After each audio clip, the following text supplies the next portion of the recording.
Berikutnya struktur case. Apa itu struktur case? Case ini merupakan pengganti if majemuk atau biasanya disebut struktur if else yang berulang dan biasa digunakan untuk suatu masalah yang melibatkan banyak pilihan, ya, itu case. Bagaimana bentuk pseudocode untuk struktur case? Nah, seperti ini. Case, ekspresi, kondisi 1, 2, 3 dan seterusnya, ya. Ekspresi ini apa? Ekspresi ini adalah sesuatu yang akan diperiksa nilainya. Jika nilai dari ekspresi ini sama dengan kondisi 1, maka yang dijalankan adalah pernyataan 1. Jika misalkan sesuai dengan kondisi 2, maka yang dikerjakan pernyataan 2 dan seterusnya. Nah, pernyataan 5 ini jika tidak ada kondisi yang memenuhi di antara 1, 2, 3, 4. Nah, kondisi dalam case ini bisa banyak, ya, tidak hanya 1 sampai 4, ya, bisa beberapa pun, ya, seperti itu. Nah, bagaimana bentuk flowchartnya? Nah, seperti ini, ya. Ini bentuk flowchartnya case, ya, seperti ini. Ya, jadi ini contoh ilustrasi kalau ada 3 kondisi atau 4 kondisi, yang mana kondisi setelah else ini selalu akan dikerjakan jika tidak memenuhi kondisi-kondisi yang sudah didefinisikan. Nah, bagaimana contohnya?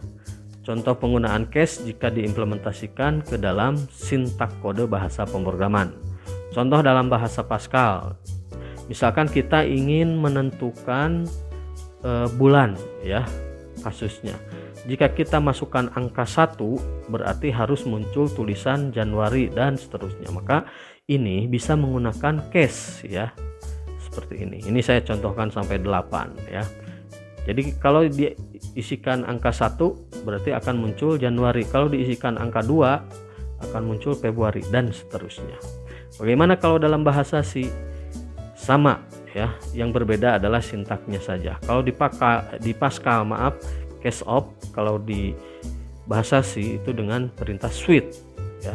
Case 1 print Januari break, ya, seperti itu dan seterusnya.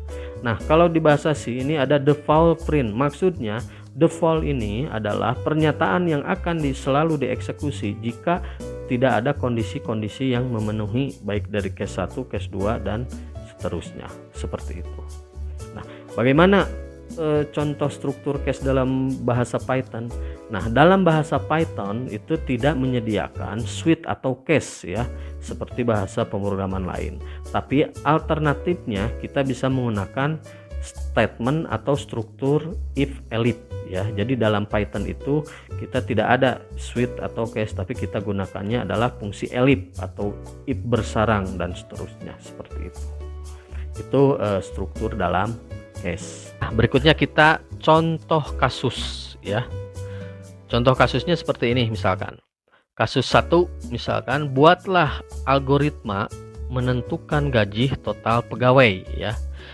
Jika diketahui pegawai dengan masa kerjanya lebih dari 3 tahun akan mendapat tunjangannya sebesar 20%. 20% jadi 20/100, ya, atau 0,2 gaji pokok. Sedangkan yang kurang dari 3 tahun hanya akan mendapatkan tunjangan 10%, ya, 10/100 atau 0,1. Input program adalah masa kerja dan gaji pokok, ya. Jadi ini contoh kasusnya.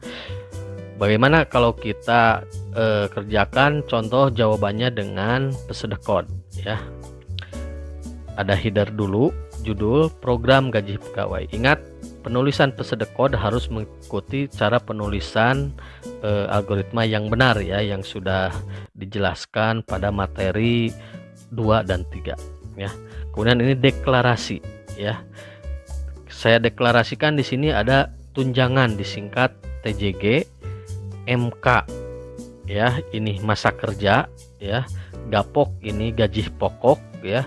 Gatot ini singkatan dari gaji total. Nah, tipe datanya adalah real. Kalau di dalam Pascal itu real, misalkan. Kalau dalam Python atau bahasa C bisa plot, ya, seperti itu.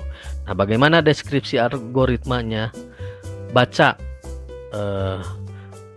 inputkan masa kerjanya, kemudian gaji pokoknya.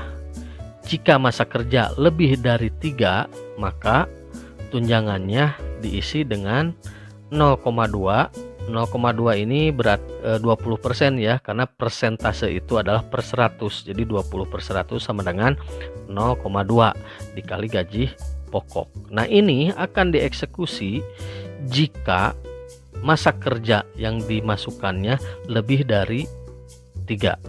Kalau misalkan masa kerja yang dimasukkan kurang dari 3, maka ini tidak akan dieksekusi, tapi yang akan dieksekusi adalah yang ini ya. Jadi tunjangannya adalah 10% atau 0,1 dari gaji pokok ya. Kemudian totalnya adalah gaji pokok ditambah tunjangan ya.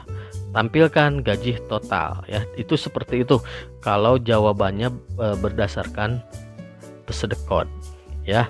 Saya jelaskan ilustrasi prosesnya. Misalkan kalau kita masukkan masa kerja dan gaji pokoknya misalkan 2, gaji pokok 1000, ini mana yang akan dikerjakan? Kalau dimasukkan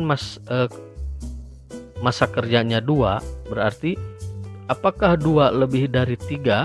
Itu kan nilai logikanya salah, berarti ini tidak akan dikerjakan, tapi akan mengerjakan yang berikutnya ya, seperti itu.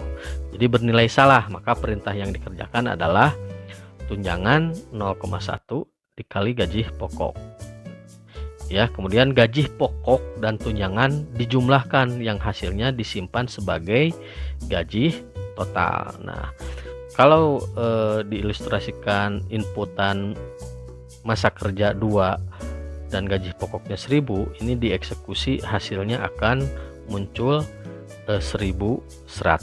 Nah, contoh soal ya. Nah, misalkan sebuah toko buku memberikan diskon pembelian buku dengan jumlah tertentu.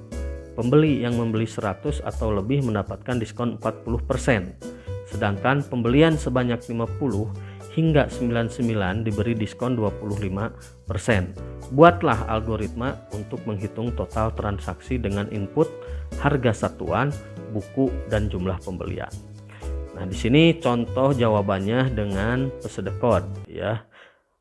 HRG, diskon, TTR, harga ini mewakili harga, ini mewakili untuk variabel diskon, TTR ini untuk total transaksi ya, real atau pecahan. Jum ini bilangan bulat untuk jumlah barang. Nah, bagaimana deskripsi algoritmanya? Read harga, berapa harganya, berapa jumlahnya. Tadi kan jika jumlahnya lebih dari sama dengan 100, maka diskonnya 0,4. Ini 0,4 maksudnya apa? Kan di sini persentase 40%. 40% itu berarti 40 per 100 sama dengan 0,4 ya. Nah, ini jika lebih dari 100. Jika hanya barangnya lebih dari sama dengan 50, maka diskonnya 25% atau 0,25. Else jika kurang dari 50 berarti tidak ada diskon alias diskonnya 0. Maka total transaksinya adalah harga dikali 1 kurangi diskon. Diskonnya kan ini persentase, jadi kalau 100% kan 1, jadi 1 kurang sekian ya.